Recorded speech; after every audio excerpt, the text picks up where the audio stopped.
Vamos tratar hoje de Mateus capítulo 2, versos 13 a 23, e essa é uma passagem chave dentro da narrativa de Mateus.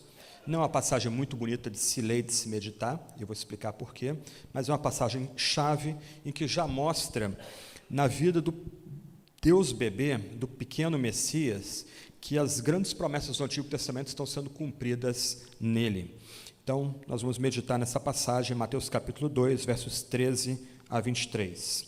O texto diz: Depois que os magos foram embora, um anjo do Senhor apareceu em sonho a José e disse: Levanta-te, toma o menino e a sua mãe e fuja para o Egito. Fique por lá até que eu avise você, porque Herodes há de procurar o menino para matá-lo. Levantando-se José, tomou de noite o menino e a sua mãe e partiu para o Egito, onde ficou até a morte de Herodes. Isso aconteceu para que se cumprisse o que tinha sido dito pelo Senhor, por meio do profeta: do Egito chamei o meu filho. Vendo sido dito pelos magos, Herodes ficou muito furioso e mandou matar todos os meninos de Belém e de todos os seus arredores, de 2 anos para baixo, conforme as informações que havia recebido dos magos a respeito do tempo em que a estrela havia aparecido. Então se cumpriu o que tinha sido dito por meio do profeta Jeremias. Ouviu-se um clamor em Ramá, pranto e grande lamento. Era Raquel chorando por seus filhos e inconsolável porque eles já não existem. Depois da morte de Herodes, um anjo do Senhor apareceu em sonho a José no Egito e lhe disse: Levanta-te, toma o menino e sua mãe e vá para a terra de Israel, porque os que queriam matar o menino já morreram. Levantando-se José, tomou o menino e a sua mãe e voltou para a terra de Israel. Porém, ouvindo que Arquelau reinava na Judéia em lugar de seu pai Herodes, teve medo de ir para lá. E tendo sido avisado por Deus em sonho, José foi para a região da Galileia e foi morar na cidade chamada Nazaré, para que se cumprisse o que havia sido dito por meio dos profetas: ele será chamado Nazareno. O que nós já vimos até agora nesses 2 capítulos de Mateus? Em primeiro lugar, o Rangel pregando aqui na primeira parte aqui de Mateus, na genealogia de Jesus Cristo, como dada em Mateus, destacou que Jesus é apresentado logo de saída como Messias, como filho de Davi, como Emanuel. Nós perdemos muito aí quanto à questão da genealogia. Talvez seja uma das sessões aí que as pessoas mais reclamem quando tem que ler a Bíblia toda, né? Sobretudo 1 Crônicas 1 a 10, 1 a 12, ali, só genealogias. Mas na mentalidade hebreia, cada nome tem o seu significado, cada nome tem sua importância. Nós temos aqui 3 pares de 14, apontando Jesus como o Messias, como Filho de Deus, como Emanuel. Aliás, a gente tem que sempre lembrar que o nome Jesus vem do hebraico Josué, e significa que Javé salva, ou Javé é a salvação. Daí Jesus ser o Deus conosco, o Deus que nos salva. Mais adiante, o Tiago, meditando em 2 passagens, destacou aqui que um censo romano faz com que José saia de Nazaré, das terras da Galileia, e desça, por assim dizer, para Belém da Judéia, cumprindo dessa forma as profecias antigas, no caso aqui de Miqueias, capítulo 2, verso 5, em que o Messias nasceria em Belém de Judá. Então, dessa forma, Deus usa os governantes desse mundo para que a sua promessa do passado, a profecia dada no passado, venha a se cumprir. E lá, Maria vai dar à luz, e magos que vêm do Oriente, seguindo a estrela, se reúnem ali para adorá-lo. Uma questão bem interessante quanto a esses magos que vêm da Pérsia. A Pérsia era famosa por preservar bibliotecas, então uma suposição, não é certeza, mas uma suposição, é que esses magos vão atrás da estrela e chegam a esse rei que nasce, meditando no livro de Daniel, que foi conselheiro dos reis da Pérsia. Então uma suposição é que esses magos venham a chegar a essa antiga profecia, compulsando livros antigos como o livro de Daniel. Mas esses magos, que reconhecem Jesus como rei, que se prostram diante do bebê como rei, eles vão alarmar Herodes. E aí, surpreendentemente, na narrativa do Natal, nós temos a entrada de uma história fria, uma história desagradável, uma história de violência. Em nossa mente, em nossas esperanças, Natal é um lugar ou um tempo de paz. A gente gosta de pensar no Natal como um momento em que as pessoas têm um pouco mais de boa vontade umas com as outras, as pessoas têm um pouco mais de paz e tolerância umas com as outras, as guerras são suspensas. Por exemplo, em 1914, em agosto de 1914, começa aquela que foi conhecida como a Guerra para Encerrar Todas as Guerras. Ledo engano. Ao final da Primeira Guerra Mundial, 20 milhões de pessoas morreram na Europa. Mas, no Natal de 1914, surpreendentemente, houve uma trégua por todo o Ocidente. Os exércitos estavam paralisados no meio da neve, cavaram suas trincheiras, eles não conseguiam avançar uns contra os outros, porque o avanço terminava em massacre. Os exércitos começaram a usar metralhadoras agora no campo de batalha, que matavam soldados com muita facilidade, mas em algum momento, entre o dia 24 e 25 de dezembro de 1914, a guerra parou no fronte ocidental. Os soldados alemães, americanos, ingleses, escoceses, franceses começaram a se levantar das trincheiras, começaram a se dirigir para a terra de ninguém, aquela faixa de terra que ficava entre as trincheiras dos exércitos, toda moída por bombas e projéteis que caíram ali. Começaram a trocar comida, bebida, começou a se ouvir sons de cantos e de hinos de Natal. Padres e pastores começaram a reunir tropas desses vários exércitos do campo de batalha para celebrar a paz, mas aquilo só aconteceu uma única vez. O alto comando, tanto alemão como inglês, como francês, quando descobriu o que aconteceu, proibiu terminantemente que continuasse havendo aquele tipo de celebração. A guerra tinha que continuar. Esse tipo de drama é uma reminiscência da história que nós temos diante de nós aqui. No meio de uma cena bucólica, bonita, alguns diriam até fofinha, consagrada em nossos presépios, nós temos uma história de derramamento de sangue, nós temos aquilo que é chamado de massacre dos inocentes, perpetrado por um ditador louco, no caso, Herodes. O que nós começamos a perceber aqui, então, com essas menções a profecias antigas sendo cumpridas em Jesus, é que Deus estabeleceu que o seu filho, o segundo Adão, também fosse o segundo Israel. E Deus intentou, ou Deus predeterminou, que em Jesus toda a história passada fosse recapitulada. O que nós temos diante de nós aqui são camadas de tragédias que assolaram o povo de Judá e de Israel. A mais óbvia, e a primeira, é a ida de Benjamim e Judá para o Egito, e da mãe deles, Raquel, pranteando a ida deles para o Egito.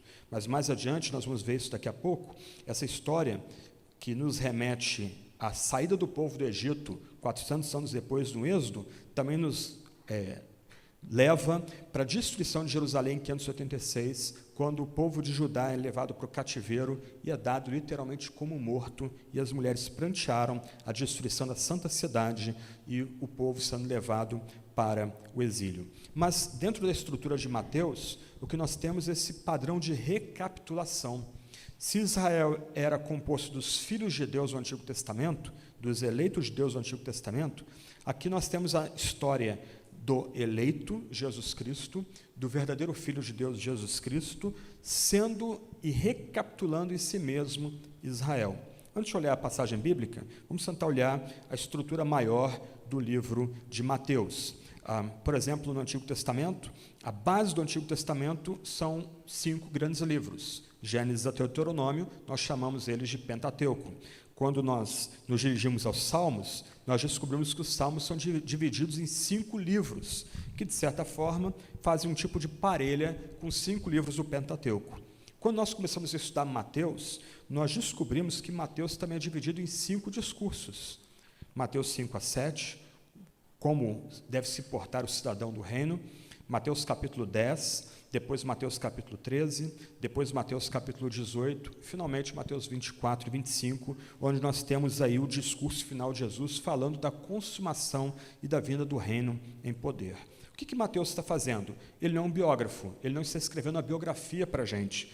Mateus, como um pregador, ele está organizando os dados da vida de Jesus para comunicar uma mensagem. Isto é, em Jesus Cristo, nós temos o cumprimento não só da lei pactual do Antigo Testamento e da espiritualidade dada no Antigo Testamento, mas nós temos agora alguém que é maior do que Moisés, alguém que nos chega que é maior do que Moisés e maior do que Davi, esse tal é Jesus. Indo mais adiante, por exemplo, a gente pode lembrar onde foi dada a lei no Antigo Testamento. A lei no Antigo Testamento foi dada para Moisés no Monte Sinai, onde Jesus profere seu primeiro discurso. No monte, onde ele não rompe com a lei antiga, mas ele agora dá uma interpretação mais profunda e mais exata e autorizada da lei antiga. E ele também cumpre a profecia, quando Moisés havia dito lá no Antigo Testamento, no Pentateuco, que viria alguém maior do que ele, e o povo deveria escutar esse que viria e que é maior do que ele. Mas quando a gente se detém no Sermão do Monte, a gente vai descobrir, por exemplo, que é prometida uma bem-aventurança aos mansos da nova aliança. No Antigo Testamento, o homem mais manso do Antigo Testamento, Moisés, ele morre fora da terra prometida. Ele vê a terra prometida de longe. Agora, Jesus, que é maior do que Moisés, ele assegura a todos aqueles que estão no reino dos céus, que o mais manso entre nós já herda a terra, já tem posse da terra. Em outras palavras, o nosso Senhor Jesus dá um status maior ao menor entre nós do que Moisés no Antigo Testamento.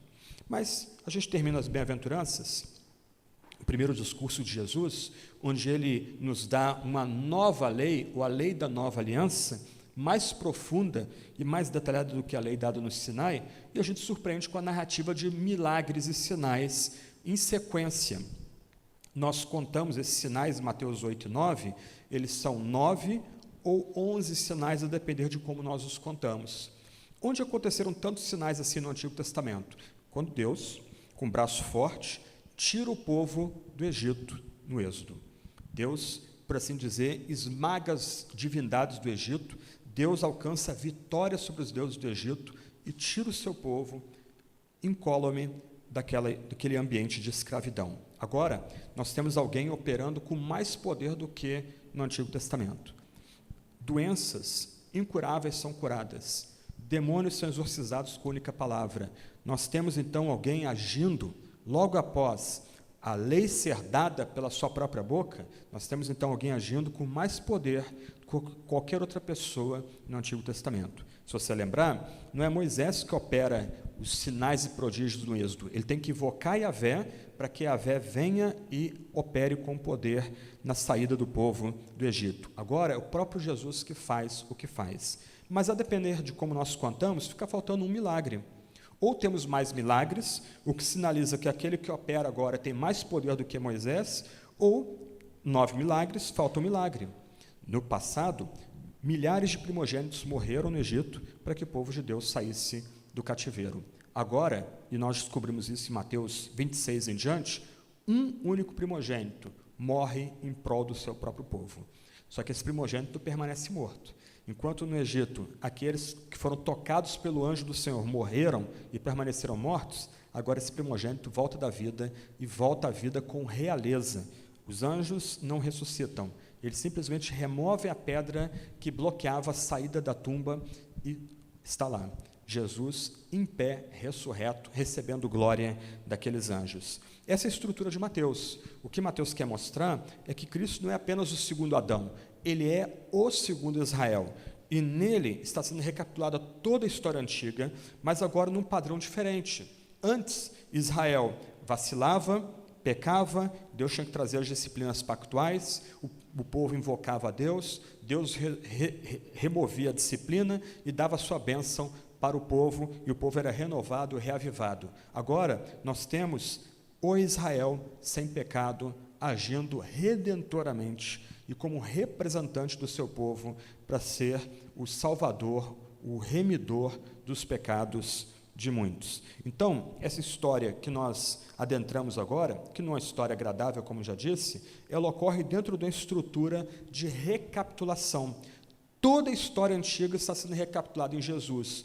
Tudo está sendo feito novo em Jesus. Só que agora nós temos um Israel que é puro e perfeito e sem pecado, diferente do Israel do Antigo Testamento. A passagem é facilmente dividida. A nossa versão bíblica aqui divide a passagem corretamente. A primeira parte vai do verso 13 até o verso 15, a fuga para o Egito. Depois nós temos a descrição da matança dos meninos de Belém. E, finalmente, a passagem se encerra com a volta do Filho de Deus do Egito.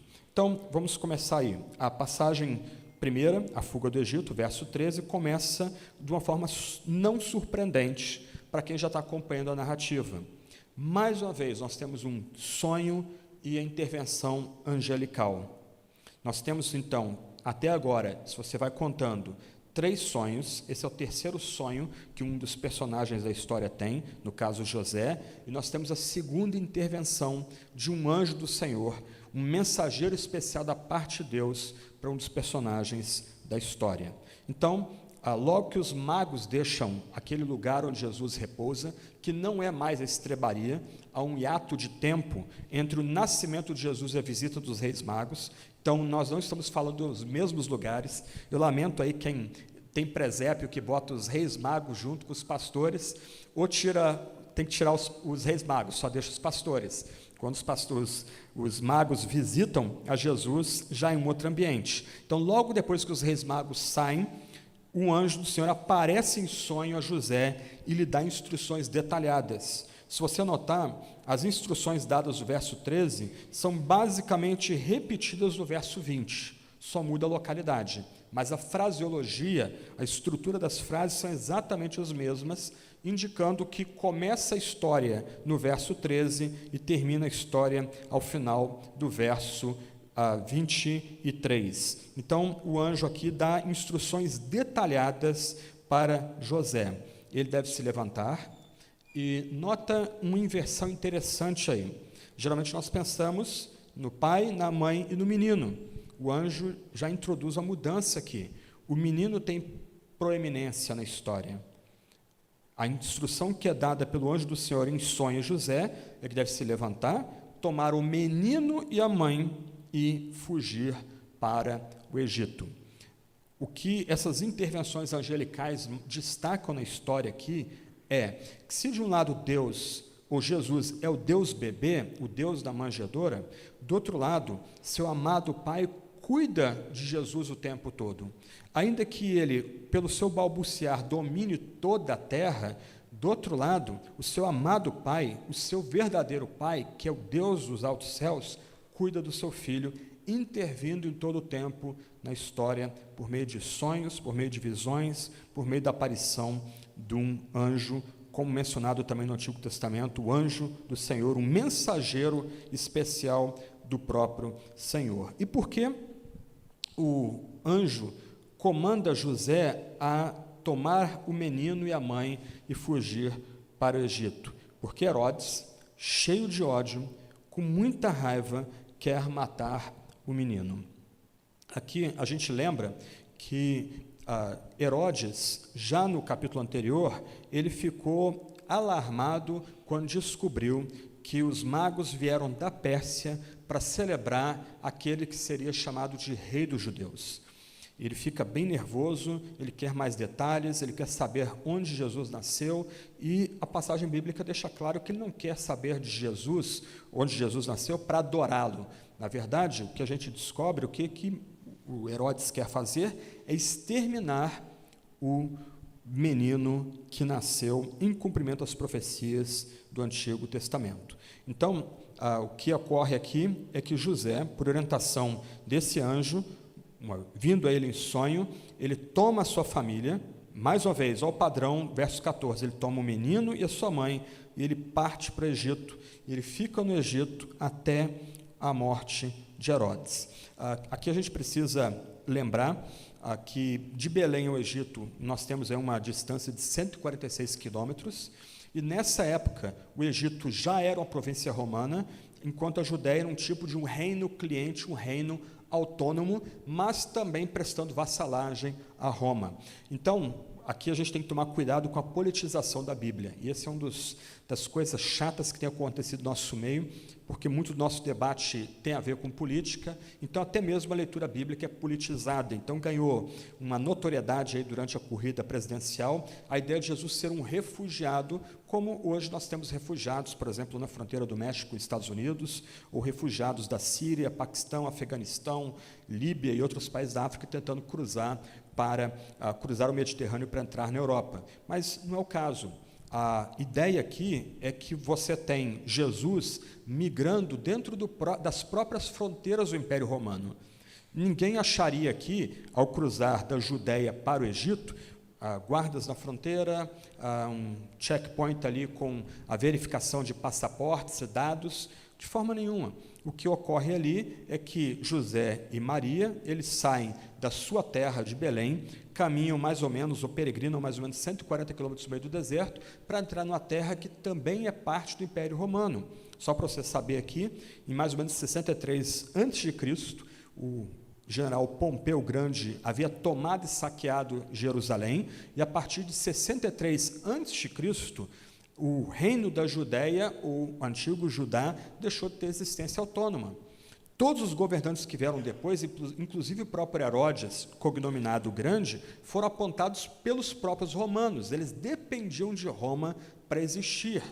Mas a grande questão da história aqui não é provar que Jesus é um tipo de refugiado político daquela época. Ele estava sendo procurado para ser assassinado? Sim, isso não está em discussão no texto, mas ele vai ao Egito porque ele é apontado como o Israel de Deus, e ele vai ao Egito para cumprir a profecia dada no passado, em Oséias capítulo 2, verso 15. É isso que diz Mateus: do Egito chamei o meu filho. Então, porque Jesus é chamado a recapitular em si mesmo toda a história de Israel, ele vai agir como Benjamim, como Judá, indo ao Egito num período de fome na região de Canaã.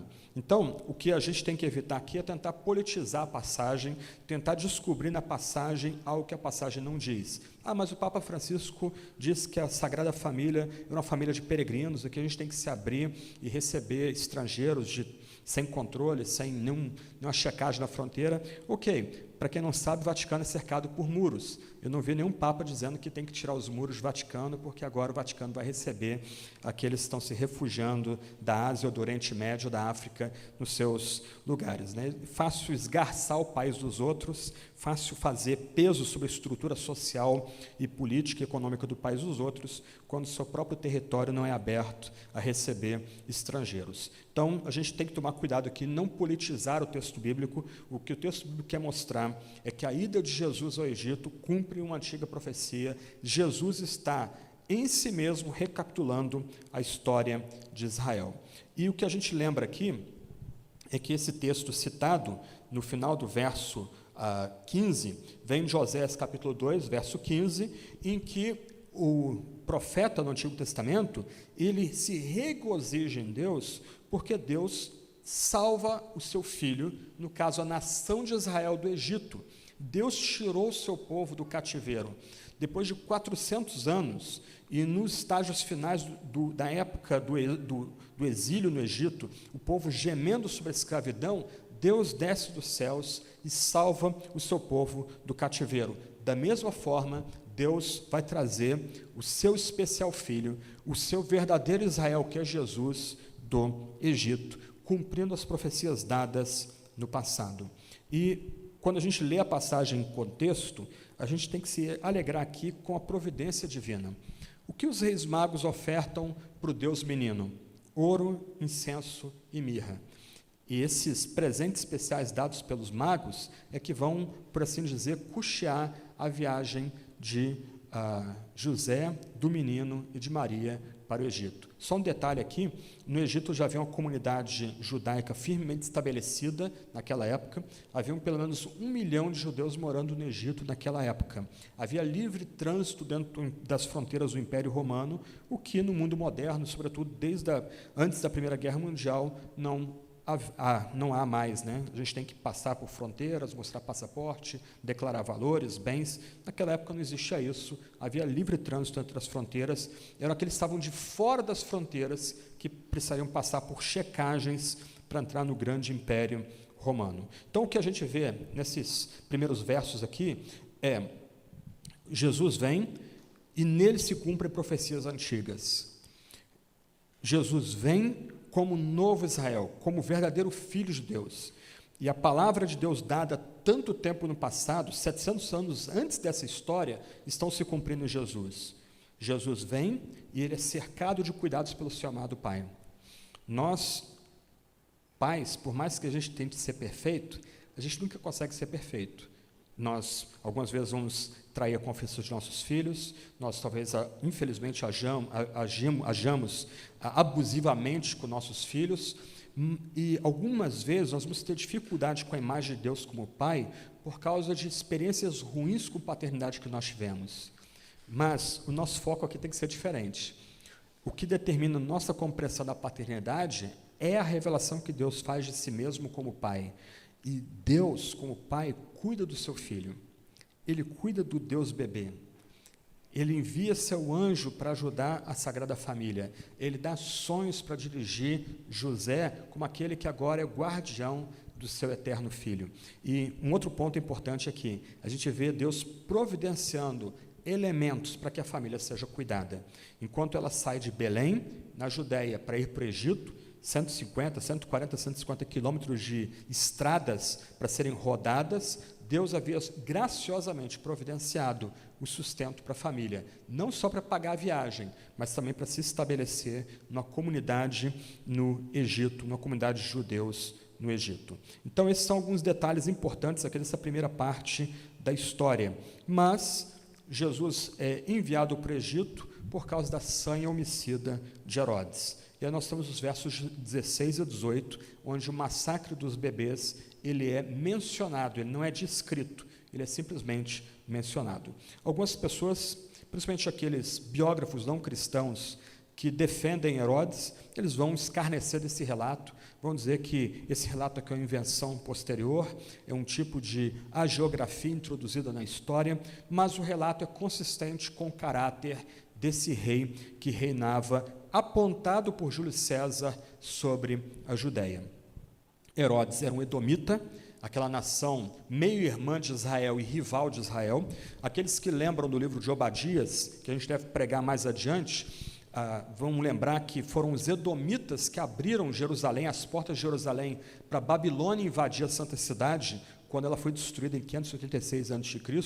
Então, os edomitas sempre tiveram uma relação rival com Judá e com Israel. E agora nós temos um rei edomita sobre o trono de Judá. Ele não é um rei legítimo para os judeus, ele foi apontado pelo próprio Júlio César. E esse homem era extremamente mau e perverso. Ele amava profundamente sua esposa, Mariâmene, que era descendente dos Asmoneus, de uma família, de um ramo importante dentro de Judá, e por um acesso de loucura ele manda matar sua própria esposa. Não satisfeito, logo depois de mandar executar sua esposa, ele manda matar 2 dos filhos que teve com ela. Todo o tempo do seu reinado, se ele era capaz de ser um grande bajulador do Império Romano, porque ele dependia do Império Romano para governar a província da Judéia, ele foi notório por ser um grande construtor, não pelo seu caráter, não pelo seu temperamento, não por ser um rei justo, mas por causa das suas obras. É isso que o tornou o grande.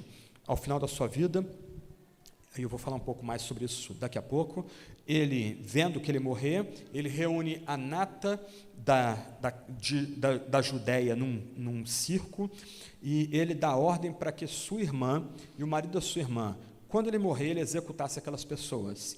Por quê? Porque ele queria morrer sabendo que pessoas pranteariam a morte dele, nem que seja pranteando por raiva pela sua crueldade.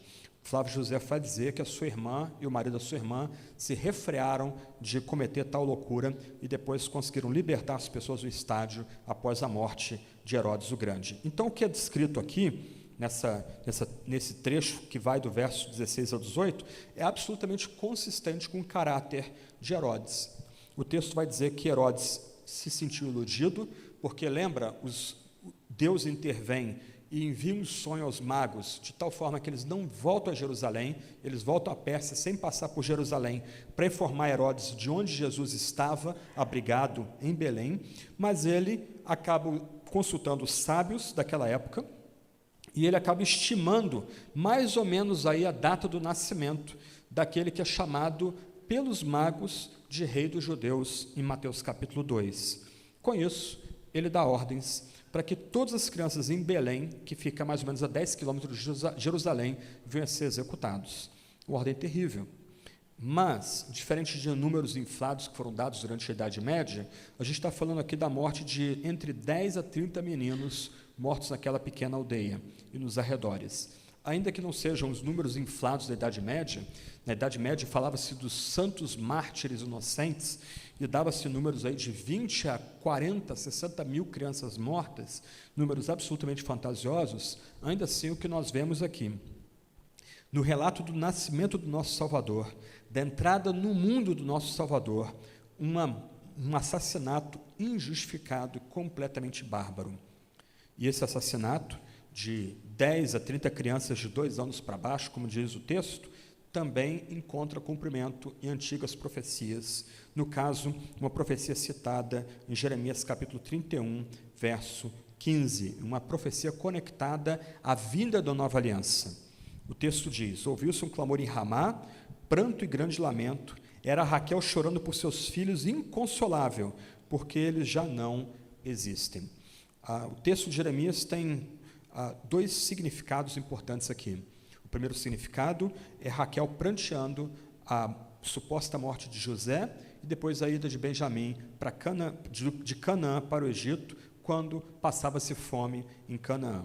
Mas essa passagem em Jeremias é aplicada agora a Raquel como um arquétipo, como uma mãe que representa a nação, e uma mãe que representa a nação pranteando o massacre de israelitas, quando a Babilônia conquista Jerusalém em 586. Toda a santa cidade foi destroçada, toda ela destruída, o templo arrasado, os utensílios do templo santos, separados para o culto, levados embora para o cativeiro, os príncipes executados, os sacerdotes executados, e todos os filhos e filhas da casa de Judá levados embora para o cativeiro. Raquel chora, Raquel pranteia, Raquel lamentou quando José e Benjamim sumiram no Egito, lamentou quando os filhos de Judá foram levados para o cativeiro. Raquel lamenta agora quando crianças de 0 a 2 anos são barbaramente assassinadas pelo poder real. O que Mateus faz aqui é tomar essa profecia e dar um significado último para ela. Vem agora aquele que vai consolar a Raquel. Vem agora aquele que volta do exílio e traz consigo todos aqueles que foram exilados. Vem agora aquele que vai tirar todo o pranto e todo o lamento da casa de Judá. O que nós vemos aqui, num choque que perpassa as eras, já que Herodes é um edomita de uma nação rival, antiga e rival de Judá, é que nós chegamos a um clímax de um confronto. Assim como no exílio de Israel, tentou-se assassinar os filhos de Deus, dando fim à nação eleita. Agora, um rei louco, edomita, da mesma nação que abriu as portas de Jerusalém para Jerusalém ser arrasada pelos babilônios, tenta matar o especial filho de Deus, tenta exterminar o escolhido de Deus. Mas essas ações violentas, bárbaras, horrorosas, são inúteis. Porque assim como Judá foi protegido por Deus no exílio, assim também Deus zela pelo seu eterno filho no Egito e vai retirá-lo, vai trazê-lo de volta do Egito. As lágrimas começaram nos dias de Jeremias, atinge o ponto culminante com as lágrimas das mães de Belém. Elas estão vendo seus próprios filhos sendo mortos diante de si.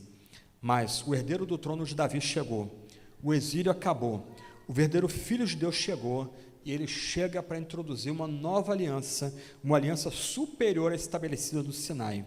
Como a gente lembra das palavras de Mateus 26, 28, lidas algumas semanas atrás, Jesus diz na Santa Ceia: isso é meu corpo, o sangue da aliança derramada em favor de muitos, para a remissão de pecados.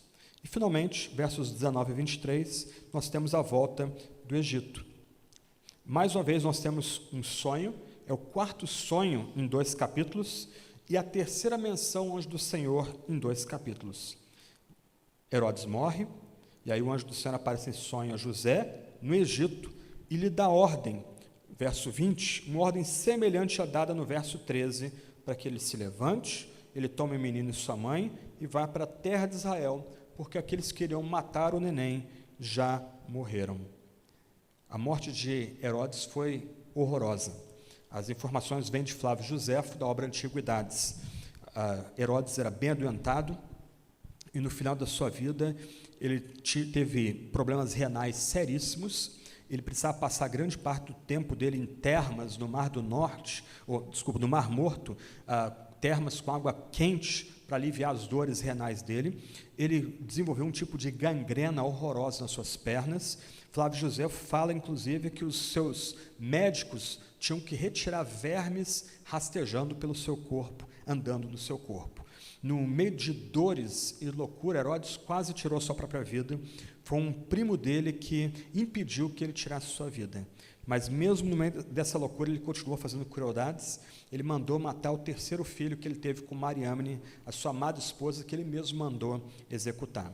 Esse rei, cognominado grande pelas suas obras, mas um homem cruel, um déspota cruel, talvez um dos reis mais cruéis da antiguidade, morreu em dores excruciantes, em dores horríveis, como também ocorreu com o seu parente Herodes Agripa, que matou um dos apóstolos do Senhor, mandou matar Tiago. Então, esse foi o fim da vida de Herodes. No meio de dores horrorosas, no meio de tentativas de se curar que não davam resultado, Herodes vem a morrer, e morrer de forma horrorosa. E aí seu filho, Arquelau, ele começa a reinar sobre a Judéia, mas ele era tão ruim quanto Herodes. Isso vem a cansar as autoridades romanas, de tal forma que 2 anos depois da morte de Herodes o Grande, o imperador agora Otávio Augusto ordena que Arquelau seja removido do trono da Judéia, e agora a Judéia passa a ser de fato uma província romana, governada por procuradores apontados pela própria Roma, e assim vai ser até o ano 70 depois de Cristo, quando Jerusalém é completamente arrasada, e mais adiante a Judéia deixa de existir como unidade política subordinada ao imperador e passa a ser um território da província da Síria. Como Arquelau, então, governava a Judéia, o que José faz? Ele, avisado por Deus em sonhos, mais uma vez, o 5º sonho da passagem, desses 2 capítulos, ele leva a família para a terra da Galileia. Uma terra mais simples e uma terra sem fama e sem luz. E ele leva Jesus para uma cidade chamada Nazaré, que ficava nos montes da Judéia. Aqueles que vão em Nazaré hoje têm que subir um trecho de estradas até chegar a essa pequena vila. A população, alguns estimam aí 200 pessoas na época de Jesus, outras chegam a 1.100, 1.500 pessoas na época de Jesus. Uma vila pequena, ficava perto de 3 estradas também secundárias, que não eram importantes. É aí que Jesus se estabelece. E aí a gente tem uma menção curiosa aqui. Até o presente momento, as profecias citadas são muito específicas. Moisés introduz a profecia com a fórmula como o profeta disse, ou para que se cumprisse o que o profeta disse. Nota, a palavra profeta aparece no singular e aqui aparece no plural. Para que se cumprisse o que havia sido dito dos profetas, ele será chamado Nazareno. Só que o que surpreende a gente aqui é que não há nenhum texto do Antigo Testamento que diga que Jesus será chamado Nazareno. E aí, como é que a gente lida com esse verso final da narrativa aqui? Como é que a gente encaixa essa menção às outras profecias detalhadas que são dadas na passagem? São 3 aí as sugestões de resposta a essa suposta profecia que não aparece no Antigo Testamento, você não encontra em nenhum profeta o dito, ele será chamado Nazareno. Uma primeira resposta é que nós temos aqui uma alusão à forma de soletrar Nazaré, que lembraria Nazireu, em hebraico Nazir. Então a ideia aqui, que o nosso evangelista quer oferecer para o seu leitor, é que ele faz uma brincadeira aqui, um jogo de palavras, para lembrar que Jesus vai a Nazaré, como lembrete que Jesus é completamente consagrado, completamente dedicado a Deus. A ideia do Nazireu aqui é mencionada em Números capítulo 6, versos 1 a 21, onde se diz que alguns são completamente dedicados ao serviço do Senhor. Eles não vão tocar bebida, eles vão ser celibatários, eles não vão cortar seu cabelo, há uma série de votos que o nazireu deveria fazer para ser dedicado completamente a Deus. Então, Mateus para alguns, Calvino, por exemplo, ele dá uma piscada de olhos aqui para o seu leitor e diz, olha, como dizem os profetas, genérico, né, não agora de forma específica, Jesus deveria ser chamado Nazareno, porque na verdade ele é completamente consagrado a Deus, ele vai ser completamente dedicado à causa de Deus. Mas eu entendo que essa primeira possibilidade aqui é uma forçação de barra. Eu acho que o comentarista acaba indo um pouco além do texto aqui. Uma outra possibilidade, e nós cantamos há pouco aqui Isaías 11, verso 1, quando cantamos Ó Vem Emanuel, é que o nosso evangelista Mateus está introduzindo um jogo de palavras aqui para a gente. Da mesma forma como o Messias viria do ramo de Jessé, Nézer de Jessé, seria da casa real de Davi, assim Jesus também deve ser chamado Nazareno. Então, mais uma vez, nós temos uma segunda possibilidade aqui de jogo de palavras. Então, Jesus viria de Nazaré, porque Nazaré soa como o Nazir, o Nézer, ele vem do tronco de Jessé, ele vem da casa de Davi, ele é cumprimento das profecias e das alianças que Deus estabeleceu com a casa de Davi, de que de Davi viria um grande rei, que seria o rei definitivo, que reinaria não só sobre Israel, mas também sobre toda a criação. Mas a terceira posição me parece mais plausível. O nosso evangelista aqui, ele não está fazendo uma citação direta do Antigo Testamento, mas ele está fazendo uma citação indireta de várias profecias antigas que lembram que o Messias seria desprezado, ele viria de uma terra sem luz, e Mateus cita isso no capítulo 4, que Jesus vem de uma terra de trevas, e da terra onde Jesus habitava, ou Jesus estava, em trevas, raiou uma grande luz. Então, a citação aqui ao Jesus ser chamado de Nazareno, como diz os profetas, é para lembrar que Jesus vem de um ambiente humilde, do ambiente de exclusão social, um ambiente de pobreza. Jesus viria de uma terra sem importância nenhuma na época dele.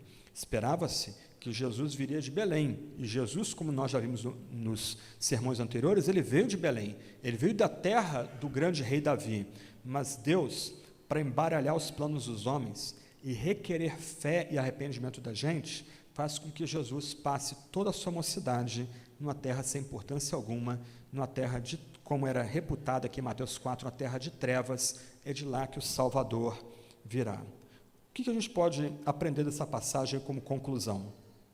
Primeiro ponto, e isso é o que tem dado bastante ênfase aqui, Jesus é o cumprimento de todas as grandes esperanças, de todas as grandes expectativas do Antigo Testamento. Jesus é o perfeito rei da casa de Davi que agora veio entre nós. Só para você notar, há mais de 200 profecias do Antigo Testamento que são associadas diretamente com a vinda de Jesus nos Evangelhos. Mais de 200 profecias cumpridas. Jesus vem para cumprir essas profecias. Olhando de outro lado, o que Jesus disse que aconteceria 700 anos antes da vinda de Jesus, 1000 anos antes da vinda de Jesus, 2000 anos antes da vinda de Jesus, agora se cumpriu precisamente em Jesus Cristo. Em outras palavras, irmãos e irmãs, nesse ano que se encerra e no ano que se inicia, nós somos chamados a colocar nossa fé na antiga palavra de Deus. O que Deus comandou no passado, 2000 anos, 1000 anos, 700 anos de Cristo, antes de Cristo, de fato aconteceu. A palavra de Deus não foi proferida em vão, não foi dita de forma vazia. Cada palavra alcançou seu cumprimento em Jesus Cristo. Jesus, que é aquele que nos salva, Jesus, que é o Filho de Deus, Jesus, que é Emanuel, Jesus, que é Israel, trazido pelo seu próprio Pai do Egito para ser o nosso Salvador. Então, irmãos e irmãs, a gente tem que colocar nossa confiança na palavra de Deus. Quando meditamos na palavra de Deus, nós estamos meditando na palavra que de fato se cumpre, posto que foi proferida por Deus nas alturas, pelo único Deus que existe, o único Deus que cria todas as coisas, o único Deus que reina.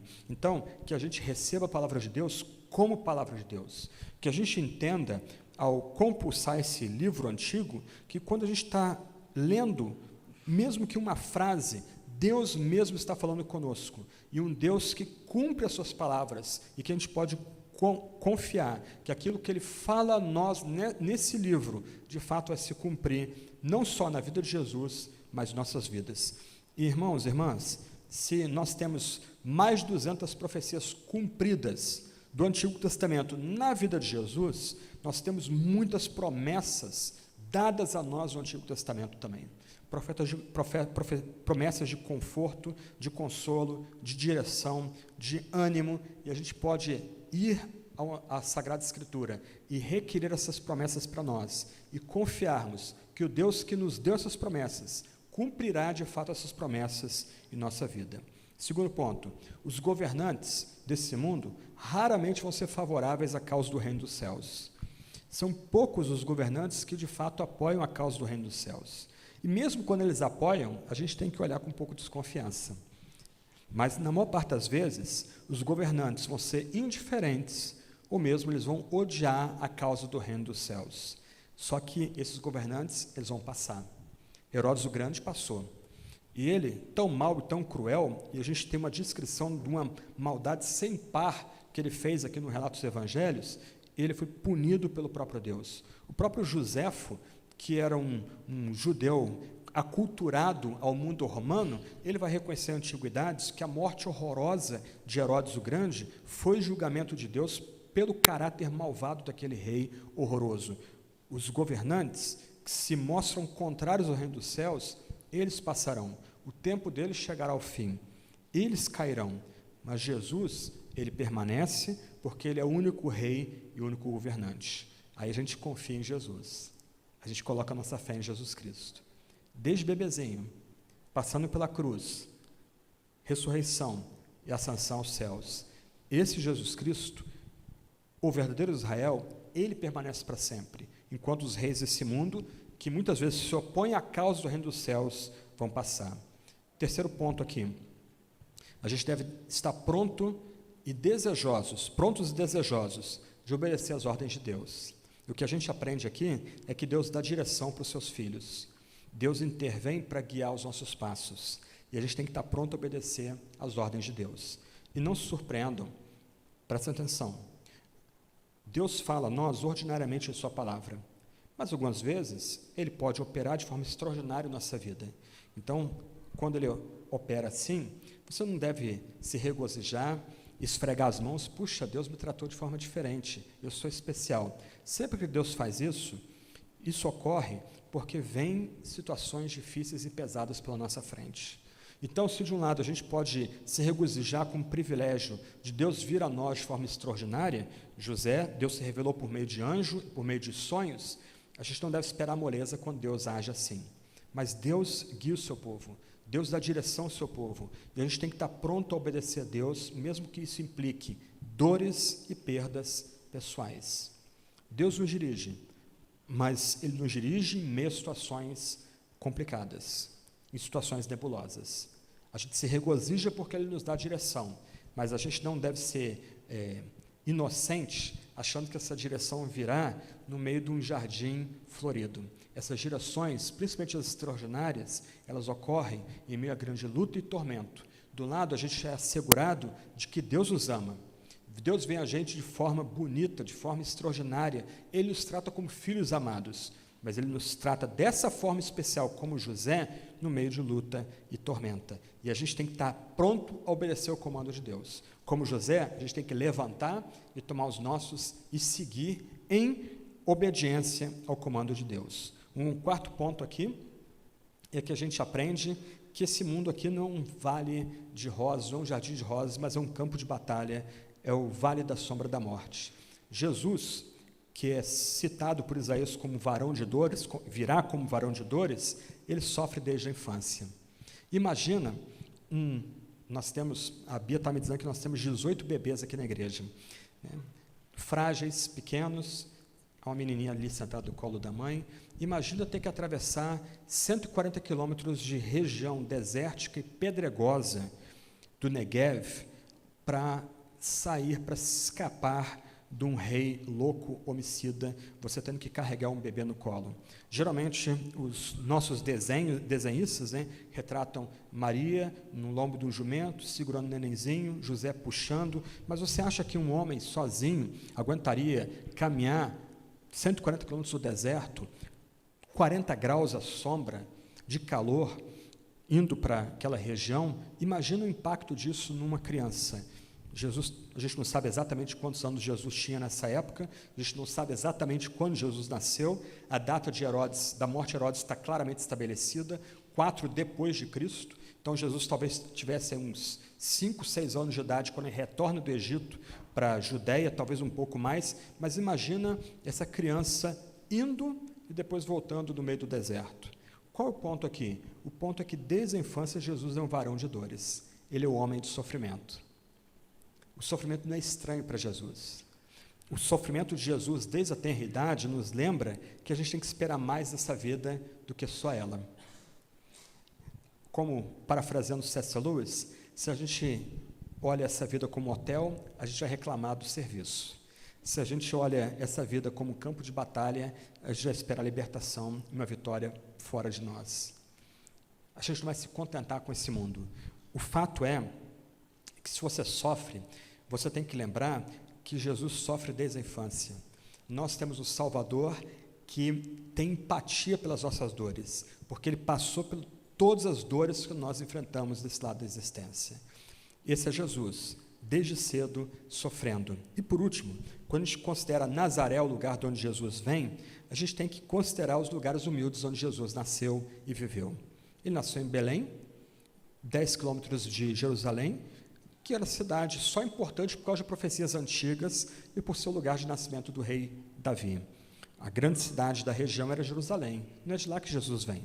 Quando Jesus volta para a terra, ele não se estabelece em Belém mais por causa do medo que José tinha de Arquelau, o filho de Herodes, então ele é avisado a ir para Galiléia, e ele vai para onde da Galiléia? Nazaré, uma cidade sem importância nenhuma. O rei do universo, esse pequeno infante, que domina toda a criação, ele não vai nascer e viver em palácios e lugares bonitos, cheirosos, exalam poder. Não, ele vive em lugares simples e humildes, lugares onde as pessoas anseiam para deixar. Então, assim como Jesus andou em humildade e viveu em lugares humildes, assim devemos nos portar também. Que a nossa vida, nesse fim de ano, seja marcada pela mesma humildade de Jesus. Que a gente não busque os primeiros lugares, que a gente não busque os lugares chiques, os lugares de destaque, que a gente não queira ter vida opulenta, ou vida que tente transmitir às pessoas o que nós não somos, mas que a gente imite Jesus nessa humildade em viver nos lugares sem importância da nossa vida. Vamos orar e a gente se despede. Que Deus abençoe a todos nós aí nessa virada de 24 e 25, que a gente celebre de fato a vida de Jesus Cristo, o Deus que fez homem por amor de nós, por amor de nossos pecados, ou para nos livrar dos nossos pecados, que a gente de fato tenha tempo de paz e comunhão com nossos familiares e amigos aí nesses 2 dias aí de festa.